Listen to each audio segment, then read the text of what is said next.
133 కీర్తన మొదటి వచనాన్ని చూస్తే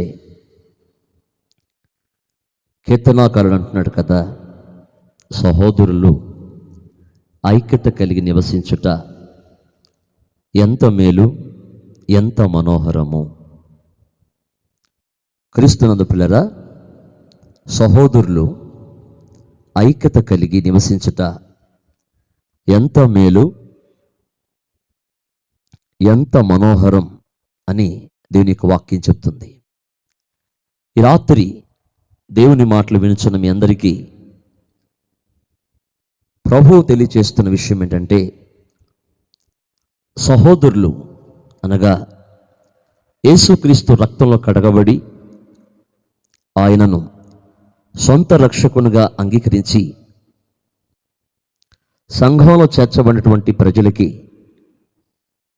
ఈ రాత్రి దేవుడిస్తున్న ఒక సందేశం ఏంటంటే, మనము ఐక్యత కలిగి ఉండాలి.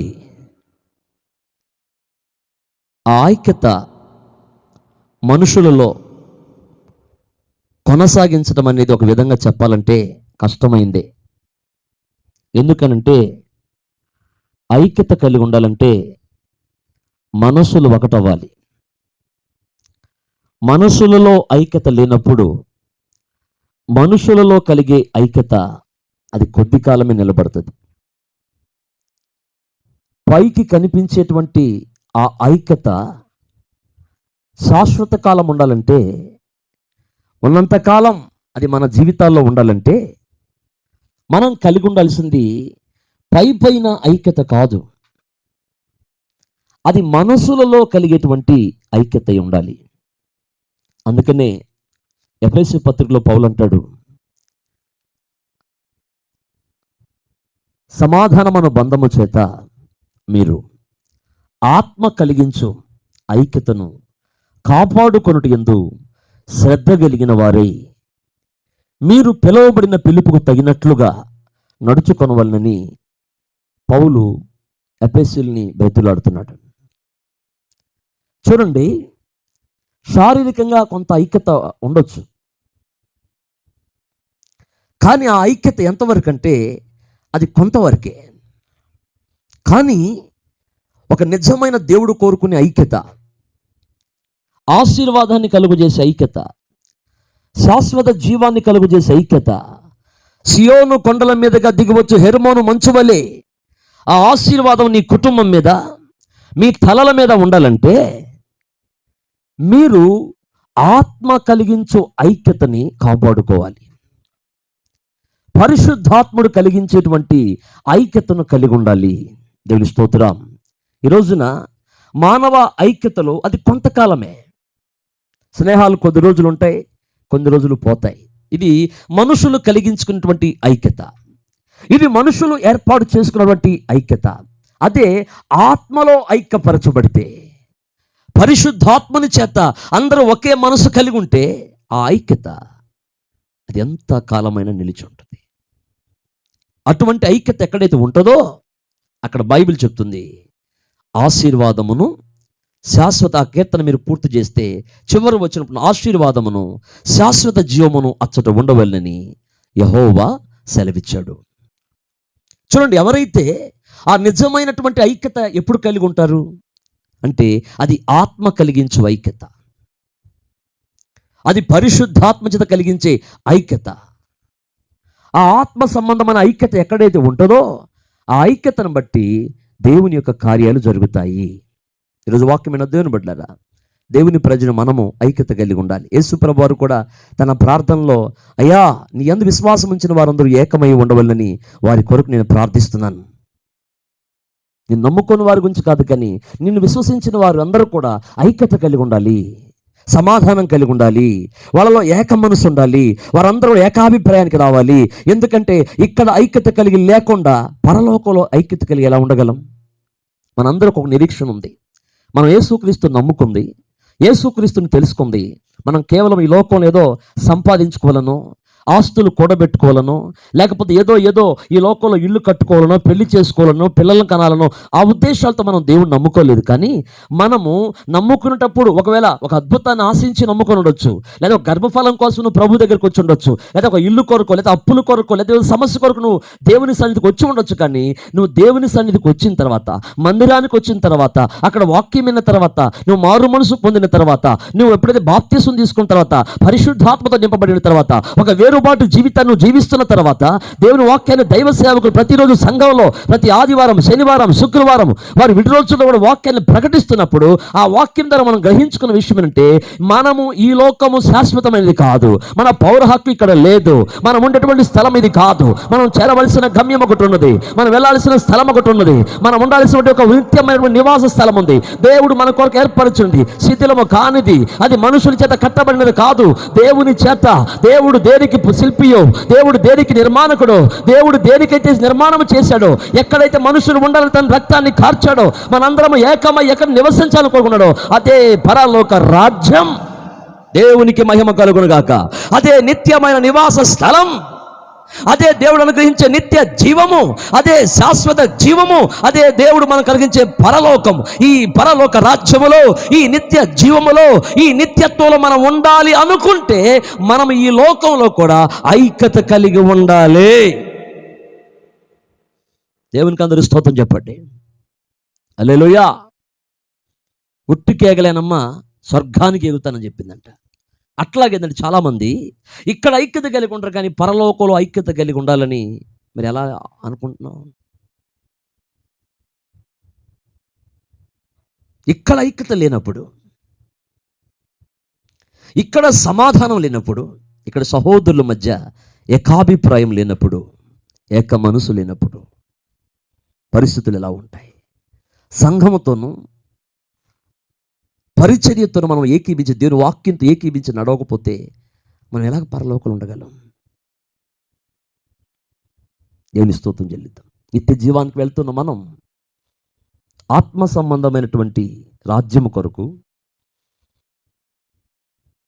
దేవుని వాక్యము చేత నిత్యము శుద్ధీకరించబడుతున్న మన జీవితాల్లో మనం కలిగి ఉండాల్సిన ఐక్యత ఈ లోక సంబంధమైనది కాదు, లేకపోతే ఈ ఐక్యత లోక సంబంధమైన దాని కొరకు కాదు. బైబిల్లో కొంతమంది కొన్ని విషయాలు ఐక్యత కలిగి ఉన్నారు. అది ఏ ఐక్యత అంటే, బాబేలు గోపురాన్ని కట్టడానికి వాళ్ళు పేరు తెచ్చుకుందామని, వాళ్ళు ఏదో గన్న తెచ్చుకుందామని ఒక గోపురాన్ని కట్టడం స్టార్ట్ చేశారు. దేవుడే దిగొచ్చి దాన్ని ఏం చేశాడు? తారుమారు చేశాడు. అంటే వాళ్ళ ఐక్యత దేనికి? వాళ్ళ పేరు తెచ్చుకోవడానికి, వాళ్ళు ఒక గోపురాన్ని కట్టుకోవటానికి. ఈ లోకంలో గోపురాలు కట్టుకోవటానికో, ఈ లోకంలో పేరు ప్రఖ్యాతులు తెచ్చుకోవటానికో ఒకవేళ నీ ఐక్యత అయితే అది పర సంబంధమైనదిగా ఉండదు పిల్లల. నీ ఐక్యత పరలోకానికి సంబంధించింది ఉండాలి. దేవుని స్తోత్రం చెప్తాం. మన ఐక్యత పరలోకానికి సంబంధించింది ఉండాలి. మన ఐక్యత నిత్య జీవంలో మనం యుగయుగాలు ఉండటానికి కలగవలసినటువంటి ఐక్యత ఉండాలి. కానీ ఏదో ఈ లోకంలో గోపురాలు కట్టడానికి, ఈ లోకంలో ఏదో సంపాదించుకోవటానికో.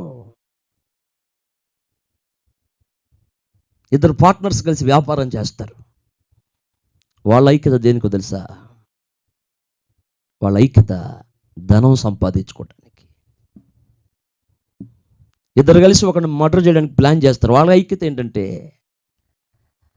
ఏదో సంపాదించుకోవటానికి. కానీ మన ఐక్యత ఈ లోకంలో ఏదో సంపాదించుకోవడానికి కాదు పిల్లరా.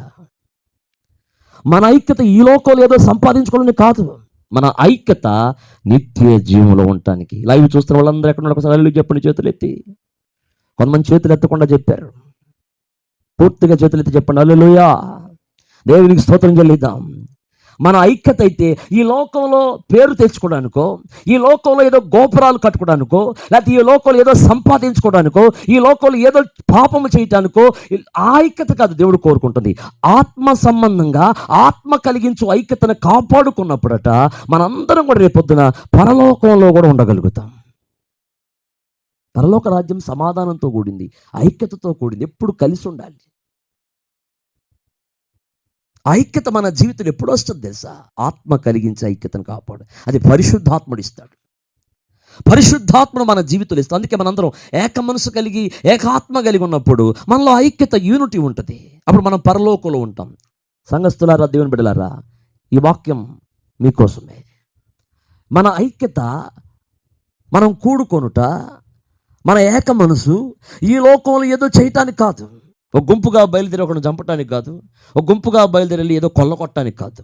మనం ఈ లోకంలో కలిగి ఉండే ఐక్యత మనందరం రేపొద్దున పరలోకంలో ఉండటానికి ముందుగా ఏర్పాటు చేయబడిన ఒక నమూనా, ఒక ఉదాహరణ. దేవుని స్తోత్రం చెల్లిద్దాం. మనము రేపు రాజ్యంలో కలిసి ఉండాలంటే ఇక్కడ భూలోకంలో ఉండాలి, ఐక్యత కలిగి ఉండాలి. ఇక్కడ ఐక్యత కలిగి ఉన్నప్పుడు, ఇక్కడ ఏక మనసు కలిగి ఉన్నప్పుడు ఆ పరలోక రాజ్యంలో కూడా మనం ఐక్యత కలిగి ఉంటాం. ఇక్కడ ఐక్యత లేనప్పుడు, ఇక్కడ ఏక మనసు లేనప్పుడు, ఇక్కడ ఏకాత్మ లేనప్పుడు అక్కడ మనం ఎలా ఐక్యత కలిగి ఉండగలుగుతాం? దేవుని స్తోత్రం చెప్పాను. ఇక్కడ ఒకళ్ళంటే ఒకరికి పడదు. పోయిన వారం కూడా చెప్పాను, ఒకళ్ళంటే ఒకరు కొంతమంది పడకపోవచ్చు, సంఘాలకి సేవకులకి మధ్య. రేపొద్దున అక్కడ ఎట్ట కలిసి ఉంటారు చెప్పండి? ఇక్కడ ఏక మనసు లేనప్పుడు, ఇక్కడ ఏకాత్మ లేనప్పుడు, ఇక్కడే ఒక యూనిటీ లేనప్పుడు అక్కడ ఎలా కలిసి ఉంటారు? అందుకే మీరు బైబిల్లో చూస్తే ఇశ్రాయేలు ప్రజలు మోషేతోనూ దేవుని యొక్క ఉద్దేశంతో వాళ్ళు ఏకీవించినప్పుడు కొంతమంది మధ్యలో రాలిపోయారు. అహరోను మోషేకి విరోధంగా, కోరాహు, అభిరామ, దాతాన్లు వాళ్ళు విరోధంగా లేచి, ఎప్పుడైతే వాళ్ళు ఏక మనసు కలిగి ఉండకుండా వాళ్ళంటూ ఒక సపరేట్ ఆలోచన కలిగి ఉన్నారో వాళ్ళు భూమి నెరవిడిచి అలాగా వాళ్ళు పాతాళంలోకి వెళ్ళిపోయారు. ఎందుకు పరలోకలు అంటే ఇక్కడ వాళ్ళు ఐక్యత కలిగి ఉండట్లేదు సంఘంతో, ఇక్కడ ఏక మనసు కలిగి ఉండట్లేదు. వాళ్ళు దేవుని ప్రజలతో, దైవ సేవకులతో ఒక ఏక మనసు లేదు, ఒక ఐక్యత లేదు. కాబట్టే వాళ్ళు భూమి నెరవిడిచి అలా పాతాళానికి వెళ్ళిపోయినట్టుగా మనం చూస్తాం. దేవునికి అందరూ స్తోత్రం చెప్పండి. ఆసక్తి కలిగించుదామా? అందుకే పిల్లల మనం ఐక్యత కలిగి ఉండాలి. దేవుని ఆత్మ కలిగించే ఐక్యతను కాపాడుకునే విషయంలో శ్రద్ధ కలిగి ఉండాలి. ఎందుకంటే మనం ఇక్కడ ఉండటానికి కాదు. ఇక్కడ అనుకోండి మనకు ఎవరితో పని లేదు. నా బతుకు నేను బతుకుతున్నాను, నా తిండిని నేను తింటున్నాను, నా బట్టలు నేను కట్టుకుంటున్నాను, ఒకరితో ఐక్యత కలిగి ఉండాల్సిన అవసరం లేదని చెప్పొచ్చు. కానీ మనం ఉండేది ఇక్కడ కాదు కదా, ఇక్కడ ఉండే కొద్ది కాలమే కదా, ఇది శాశ్వతం కాదు కదా, మన పౌర హక్కు ఇక్కడ లేదు కదా. మనం ఉండాల్సిన ఆ నిత్య పరలోక రాజ్యంలో కదా, నిత్యమైనటువంటి నిత్య సంకల్పాన్ని ఏర్పాటు చేసిన దేవునితో కదా మనం యుగగా ఉండాల్సింది. దేవుని స్తోత్రం చెల్లిద్దాం. ఐక్యతను కోరుకునే దేవుడు, ఏక మనసును కోరుకునే దేవుడు ఈ పూట నీతో మాట్లాడుతున్నాడు. మనం ఐక్యత కలిగి ఉండాలి. ఆ ఐక్యత కలిగి ఉన్న వారందరూ ఎక్కడ ఉంటారంటే రేపు నిత్య జీవంలో ఉంటారు. వారు శాశ్వత జీవమును ఆశీర్వాదాన్ని పొందుకుంటానికి కీర్తనలు మీరు చదివారు. ఆశీర్వాదము, శాశ్వత జీవం అచ్చట ఉండవల్లని. పరలోకం అక్కడ ఉంటుంది, అక్కడ ఆశీర్వాదం ఉంటుంది. మరి అటువంటి ఐక్యతని ఈరోజు మనం కలిగి ఉందామా? అటువంటి ఏక మనసు ఇప్పుడు మనం కలిగి ఉందామా? ఎప్పుడైతే మనం ఏక మనసు కలిగి ఏకాత్మ కలిగి ఉంటామో ఇక్కడే కాదు, పరలోకంలో కూడా శాశ్వత కాలం దేవునితో యుగ యుగాలు ఉందము గాక. దేవుడి మాటలు దీవించను గాక. ఆమేన్. చిన్న ప్రార్థన చేసుకుందాం. మహాపరిశుద్ధుడు, ప్రేమగల తండ్రి, విన్న వాక్యం ప్రతి హృదయపు లోతుల్లో ఫలింపచేయండి. వాక్యానుసారంగా జీవించిన ఎవరిని విడిచిపెట్టద్దయ్యా. ఈ మాటలు వ్యర్థం పోకుండా లైవ్ చూస్తున్న ప్రతి ఒక్కరి జీవితాల్లో ఫలభరితంగా మార్చమని, ప్రతి దోషమును దయతో క్షమించి ప్రతి ఒక్కరిలో నీ వాక్యం ఫలభరితమగినట్టుగా సహాయం చేయండి. వ్యాధులతో, సమస్యలతో, కన్యలతో ఎంతమంది బిడ్డలు బాధపడుతున్నారో వారందరినీ బాగు చేయమని, వారందరినీ బలపరచమని, వారందరినీ స్థిరపరచమని యేసు నామమున అడిగి పొంది ఉన్నాము తండ్రి.